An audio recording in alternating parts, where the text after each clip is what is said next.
Welcome, everybody, to our Monday Victory in Business Accountability and Success call, where I also share some nuggets with you from week to week.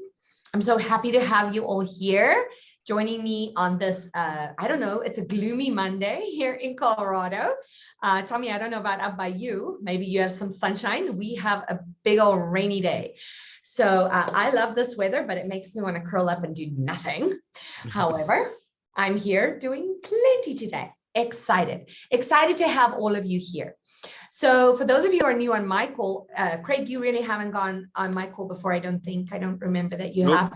Nope. So what we normally do is we do one of two things. I normally have everyone share a win, or we do number one goal of the week. Last week, we talked about what are we going to do to get ourselves prepared and ready for the conference. So I want to go back through, and those of you who were on the call last week can share with me if you managed to get to do any of that so far. Or I'd love you, each one of you, to share with me a big win that you have had. So Shelley, with that said, we'll start with you, seeing as I know you have a big win to share. Yeah, along with another colleague, we proposed for this person who came in wanting photos for her Airbnbs. She has 2 of them, and we pitched a concept that was much bigger than just photos.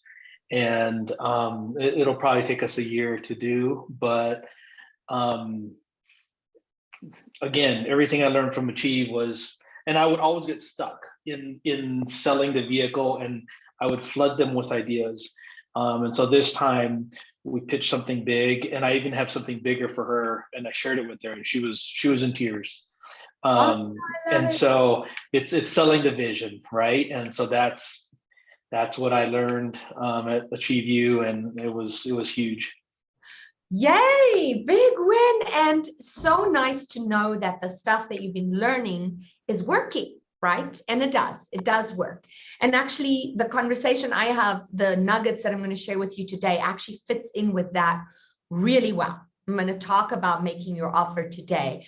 And what is the most important thing? And I feel like, Shelley, when you hear what I say, you're going to be like, yes, I did that. And it worked, right? So congratulations. That's amazing.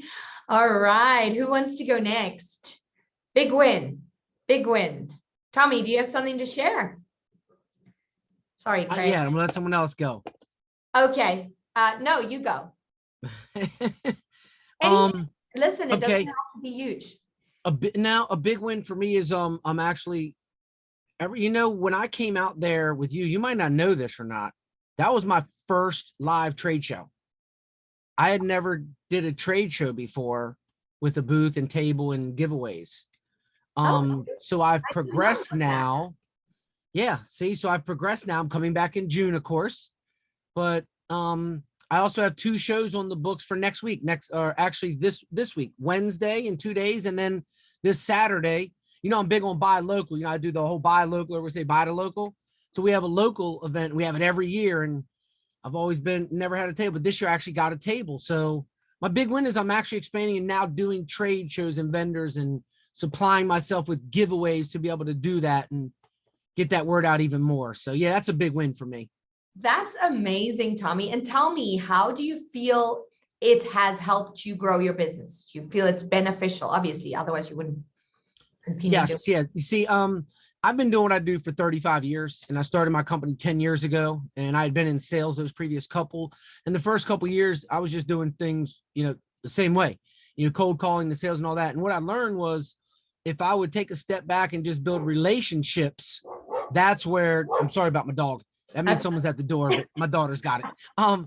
But that means, I could build relationships, and then work would come, and it wouldn't be a job to them. It would be a working relationship.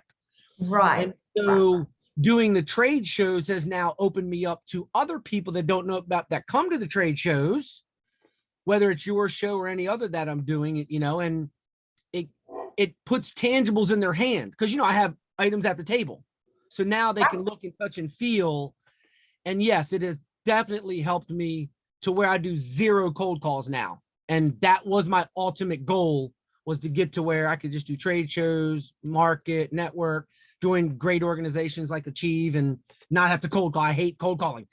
I think we all do, right? And so thank you for sharing that, Tommy. So you guys, remember, all of us, your services, the more you can make yourself visible in person, live, the easier it becomes, because then you don't have to do those cold calls because people already know who you are. So that's awesome.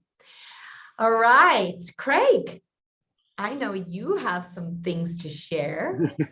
Yeah, there's been a lot going on, kind of like how Shelly and Tommy both shared. Achieve has been absolutely pivotal. I went to university in December, and I sold my first $10,000 ticket a couple of weeks ago. Well, I guess it's been about 3 weeks ago now. I just sold another $5,000 package this morning, and that was somebody that I've been working with for quite a while, and she finally came around. She saw the value but didn't have the money, and one of my big struggles, and I learned this and I'm learning this, is really holding out and not devaluing my offer, and making sure that people, like, when they say, oh, I really want to do it, but I don't have the money or whatever, I'm just waiting, because if people truly see the value, they'll find a way to come up with the money too. So, and that was the case with her. So she's a new client. She's also coming to the conference in June. So I've got her plugged in a couple different places. And then, lots of really big news for me inside of Achieve. This last week, became an alpha leader. So I'm really excited about that. And I'm taking over as president of Achieve Academy. And so I'm going to be integrated into all of the things. And that's pretty mind-blowing right now. I had a meeting with Robert on Friday last week before he headed out to Laguna. So yeah, lots going on. I think some big things that are kind of in the immediate future for me. I have a speaking event on May 19th coming up here in Colorado Springs. That has been over 2 years in the planning. I've been involved with the coordinator of that event, and it's specifically geared towards entrepreneurs. So there are 11 of us speaking. It'll be the first time I will be rolling out my new signature talk, which I went through JB's Academy on. Super excited about where that talk is. Super nervous to try to give it the first time. It hits a lot of emotional chords. There's a lot of personal raw stuff in there. So, but I'm excited. I'm excited to do that. So yeah, lots of great things going on. Excited for you, Craig. Wonderful. And I just want to reiterate what you said about really holding out with your price for people, because I think we've all done that. You feel sorry for someone and you go, oh, I'll discount it, or I'll give you, I'll give it to you for half price, whatever. And then you're really doing them a disservice, because Absolutely. they never really grasp the value and use it to the fullest extent that they should.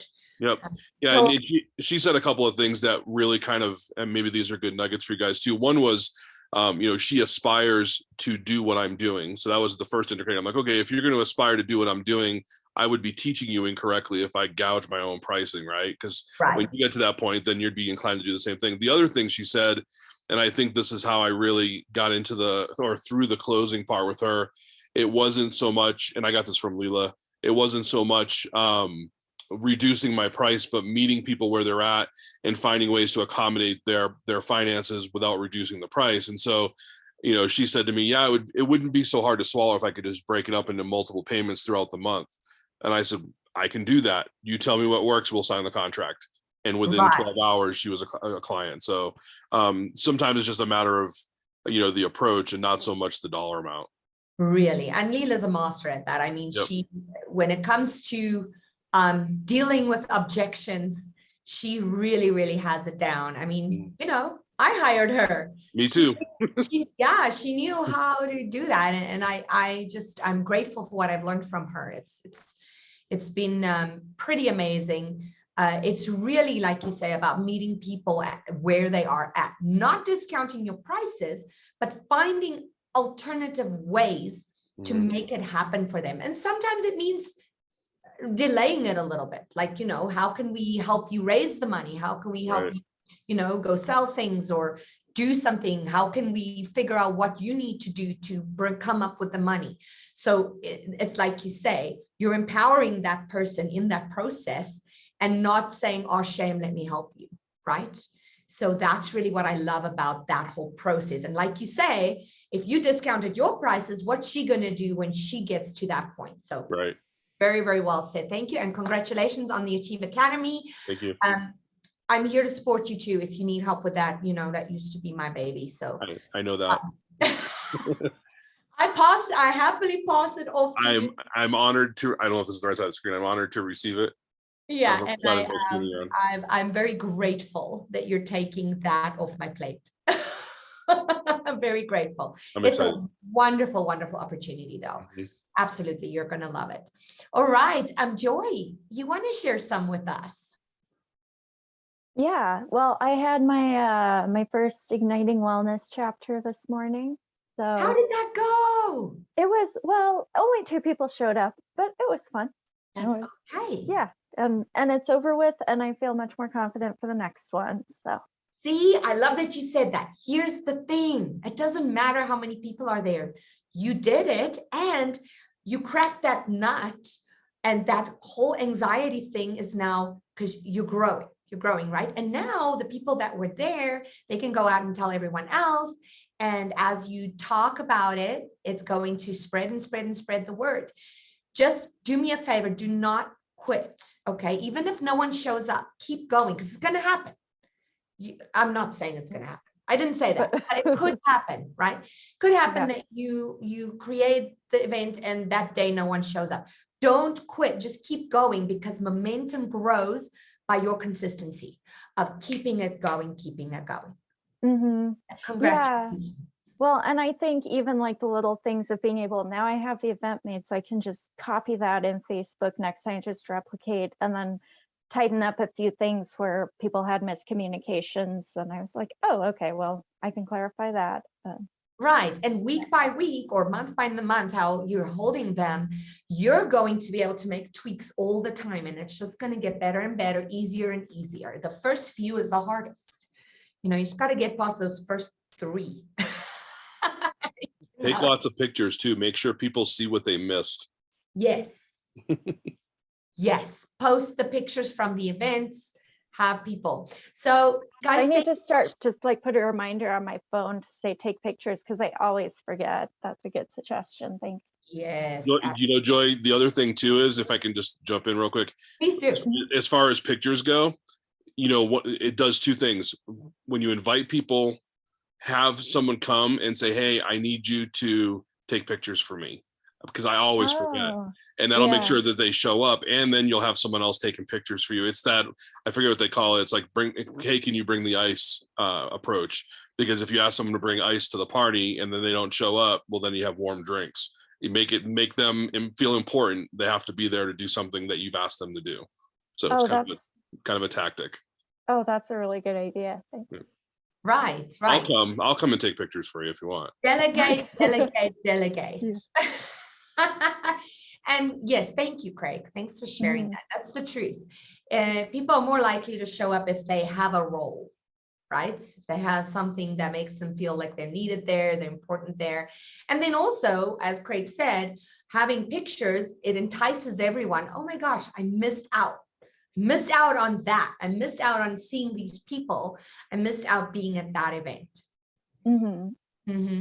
So congratulations on launching that. That's huge. That's huge. Yes. So guys, you know, like I say, I think it's so important that we celebrate our wins. We sometimes forget.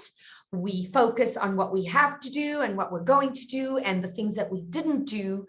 But it's so important to do and celebrate and share with our community the things that are going well for us, because in so doing, we are attracting more of that, right?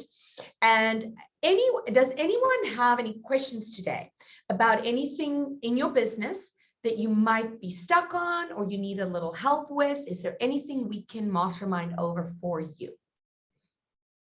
Anybody? Everything good right now? All right. Awesome. I just always want to put that out there because that's why we're here as a group on Mondays, so we can help each other if we're stuck in any situation or with anything in our business, no matter how large or how small. And so with that said, I'm going to go on to my little share today. And I wanted to talk about making offers. And I think, I had no idea it was going to fit in with what we're talking about today so well. But the point I want to bring home today, and I want you to not underestimate the power of this. It sounds, well, never mind how it sounds. What I want you to think about is when you are making offers, it is not about how you make the offer or what you're saying in the offer, whether it's live or on the phone or on a Facebook post or an email that you send out when you're writing that call to action. Doesn't matter what situation it is. In the end, and this, I know this sounds overrated. In the end, it's what you are feeling when you make the offer that matters. Doesn't matter what words you're spitting out of your mouth. The feelings behind those words is what's ultimately going to make it a success or not, right? So we're coming back to energy. What is it when people feeling? What are those subconscious thoughts or feelings they have when they hear you speak? And that is dependent on, are there fears behind your offer for you? What are the things you are, is there nerves? Are you selling or are you sharing? Right? What is the motivation behind your offer? And if I might just say, keep the offer as simple as possible. In the moment I'm talking, sure, Shelly, when you're writing a proposal for a $50,000 deal or a $100,000 deal or $1 million deal, you're going to lay it all out and it's going to be blah, blah, blah. But the initial, hey, can I get you a proposal isn't it just, hey, can I help you? Hey, is there a way for me to help you? Is there something I can help you with, or I can help you with this? Quite often, we really complicate it so much. We complicate the whole idea of, oh my God, I got to make my offer, right? I mean, when I started working with Lila, that was the thing that I was stuck on, because I was having call after call after call, but I never made the offer. So selling didn't really happen for me. I didn't close deals. I wasn't closing deals for one simple reason. There was nothing wrong with my sales conversations. My sales conversations were great, but I never made the offer. So I could never close the deal. And it's as simple as just saying, hey, here is how I can help you. Do you want to see what that's going to look like? Right? Right? But now what I want to say is, so you want to take the drama out of making offers for yourself. Who here has in the past or are still nervous about actually making that offer? Yeah. And it's like anything else. It's a muscle you need to practice. It's something you just need to start doing. The more you do it, the easier it becomes. But remember, the main thing to remember is to take the fluff out of the offer. I think Shelly mentioned this, when you over-explain yourself and you throw too many things at people, that you just confuse them and they go, okay, no, it's too much. Can't do it. Right? So what you want to do is you want to figure out what is it they need, and you want to tailor make your offer to what they need. If you know you can help them, right? If that's your area of expertise. If it's not your area of expertise, then offer to introduce them to someone else. That way, you're doing what you should be doing, is you're sending them to someone who can actually help them. Plus, you are gaining trust with that person. And maybe a year or two down the line, they will need what you have. And guess what? They will remember, oh my God, Craig sent me to so-and-so and so-and-so really helped me with that problem. Let me see if Craig can help me with this, right? So really just It's all about finding out the vision, the main purpose, the main need, the main pain point of that person. Now, back to offers. In my estimation, there's two types of offers we can make. One is a low quality offer, and the other is a high quality offer. Now, what is a low quality offer?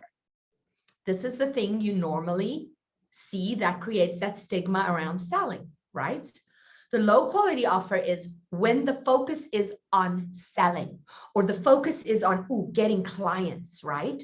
Or the focus is on the other way, you're making a low quality offer is when your focus is on doing it exactly right. That perfectionist thing, right? I got to get it right, because if I don't say it right, or if I do it wrong, then I'm going to look bad, or that person's going to think less of me, or so the energy behind the offer is either about what you can get out of it, or about, what's that other person going to think of me if I mess up, right? Those are the two energies that you never want to bring to an offer, to a call to action. A quality offer comes from a place of sharing, right? Comes from a place of serving. How can I serve you? What can I do to help you? Doing it from the heart, right? Doing it from a place of, wow, what do I have to give you? Not what can I get from you? What can I get out of this? How much money am I going to make? How many clients am I going to get? But how many times have you just posted something online about something that you loved or liked and no ulterior motive behind it? Like, I don't know, maybe whatever. I don't know. Maybe I know Leela posted about lipstick the other day and I was like, oh, what's that lipstick? Right? No ulterior motives, just sharing. Oh, I like that lipstick. Oh, I want to know what that lipstick is. Guess what? I went and bought the lipstick, right? She wasn't trying to sell it. She's not selling it. Someone else's product. But that's the attitude you want to have behind sharing your services, your programs, your products. Is, this is so cool. I just want to share it with the world because it's amazing. I know, Craig, with your products, right? I see you share things all the time. By the way, I wanted to know what that little thing was you shared the other day that you just got. Oh, it's like a tracker. Is it a tracker? No, it's CM2 technology. It's for your blood circulation. We'll talk later. Oh, okay. All right. So there, see, just sharing. This is what it is. I want to know more. That's the energy you want. You never want to get clients or sell something. You want to attract people to you and what you have. And you do that by simply sharing. Joy, by posting the pictures of your event and telling them how amazing it was. You're not trying to sell them to come to it. You're saying, hey, here, this was so cool. Come join us in the fun, right? Because it's fun. Sharing from the heart, coming from a place of abundance, a place of I have, not what do I need, right? Not of what I don't have and I need it. I have and I'm sharing. Does that make sense? Yeah. Can you feel the power in that? And then also, no fear behind your offer. Fear-based offers. For instance, oh my God, I gotta pay these bills this month. If I don't get them paid, this and this and this is going to happen. So I better sell something, right? That energy, you guys, that is when people feel that pushy, salesy feeling behind anything. Sure, I know there are times that some of us, we get stuck in a rut and we are like, okay, I really need this, but you need to find the ways to get yourself out of that mindset before you do any type of offer or sales, even if that is the situation you're in. You need to find a way to pull yourself out of that and still come from a place of sharing, a place of having, and an energy of, I want to help you. I want to give, I want to share because I know I have a solution for you. And then the last thing that we did talk about in our last call, I don't know if it was last week or the week before, but we talked about that attachment to the outcome, right? We talked about being so attached to making that deal that it produces that fear-based energy, right? That energy of like, oh my God, if I don't get this deal, then ooh, people are going to think this or that, or I'm not going to be able to pay that bill, or I'm not going to be able to do this or do that, right? So instead of being attached to the outcome, you need to be committed to your mission, to your result, right? When I say that, what is that result or that mission I'm talking about? It is why, why are you doing what you're doing? Who are you helping? And what is it you're creating and helping those people? That's where our vision and our goal and our purpose come from. And that the commitment to that is what should drive your offers, not the result or the outcome or the attachment to the outcome, the attachment to being successful in that deal, right? The attachment to being successful at making the deal could create an energy that's not something that people want to invest in, right? But when you're so committed to making that deal because of your mission, that is coming from a place of love, right? Any thoughts around that? Craig, what did you say? Marry the process, divorce the outcome. I love that. Yes. Yes, absolutely. It's all about the process and the journey again, right? That journey and how we also know every time we go through that sales process, we're going through a growth process. And I had this conversation with someone yesterday, that discomfort we feel when we know we're about to go to the next level or have a breakthrough, that awful discomfort feeling, sometimes with those sales conversations, those of us that still have fear behind making the offer, see it as a growth opportunity. Spit it out, keep it simple, and come from a place of love. And it's the best thing you can do. I mean, yeah, that's how it feels. Suddenly it feels different. See, I'll tell you a little story, because my mom is a wonderful saleswoman. Like sales is her thing. She loves it. And I could never understand it. I'm like, Mom, how can you enjoy selling? Like, really? She has a computer business. She's had it since I was a little girl. She works out of the house. She has a home office in the loft. Anyway, so when I met Robert and I joined Achieve, I had this attitude of, well, if I wanted to sell, I would have gone to school for it. If I wanted to be a sales or a marketing person, I would have gone and studied it, right? I don't want to sell. Right? That was my attitude. And I had this conversation with my mom one day, and I'm like, I don't know, I don't like selling. And she looked at me and she said, Vanessa, what do you think you've been doing all these years, going from audition to audition to audition? I'm like, yeah, but that's different. She's like, no, it's not different. It's the exact same thing. You happened to love doing it and enjoy the process. I loved auditioning, whether I got the job or not. I went to every audition I could lay my hands on. That completely changed my whole view of that's what it should be like. Hey, I'm going to go dance and sing and act, and maybe I get the gig or maybe I don't, right? Maybe I'm what the director wants. Maybe I'm not. Maybe I'm what the choreographer wants. Maybe I'm not. Now, it wasn't always that way. In the beginning, it was a lot harder because I really wanted the jobs. But once I learned that, going in there with passion, just being the best me and enjoying the audition, that's when all the magic happened. And it's the same with this. Going into that sales conversation, because it's going to be a heart-centered, heartfelt, loving, caring conversation, it should be fun. It should be enjoyable. And if you can look at it like that, that's the place you want to make your offer from.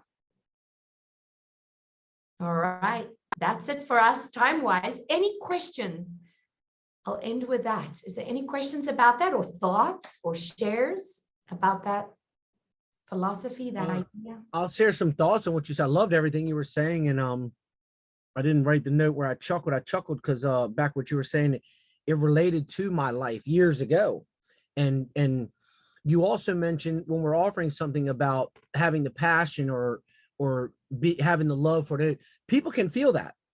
Like I say this humbly, I'm very humble. But I wear like a positive energy field, and you all know anything about me. I'm nothing but positive energy. But the kicker is I don't see it, or I'm just being me, but people feel it. And like people come up to me in all aspects of life. And like, I literally had a lady ask me, and I've been knowing her for about 5 years. And she literally said to me for the first time in 5 years, how come you are so daggone positive and excited every time I see you at a networking event? And I said, what's the other alternative? Right. I mean, tell me the other alternative. And she thought for a second. Oh, and I said, so I just made a mindset one day that, look, I love what I do. Listen, I'm different. I'm blessed to be alive. I wake up and thank God that I'm alive. I can walk, talk, live, and breathe.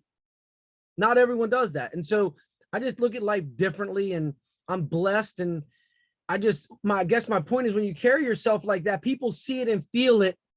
Right. And I don't even realize it, but I'm just being me. And you all are the same way. People can feel and tell, I could tell Vanessa without even meeting you. The first time on the phone, I could tell you actually cared. You weren't just trying to get me to join an organization to get my money. I can't explain it, but I can tell you I felt it. And then when I came out there, it was 10 times better than anything I had ever thought. And so I can't wait to have chapters open up here on Maryland. I'm working slowly but surely, but you see, I do have someone I saw Amanda's coming out from Maryland. Yes. And so, and I don't know if you know or not, but I was the connection between Doc and the other one, Emily Underwood. Oh yeah, that's so right. I didn't even tell Emily about this. I was more into with hooking Emily up with connections, which one happened to be Doc. Right. So it's getting back to what you said, just connecting people, loving, doing it out of love or what you love to do, and people can tell. They really can. I think it matters. You, Tommy, that brings it home. Absolutely. And yes, you are right. And that's why I teach what I teach. That's why I'm the coach that I am. Yes. Because I get that. I understand it. And everyone on this call gets it. I know it. I know you all do. And that's why you're here, right? We'll just say that.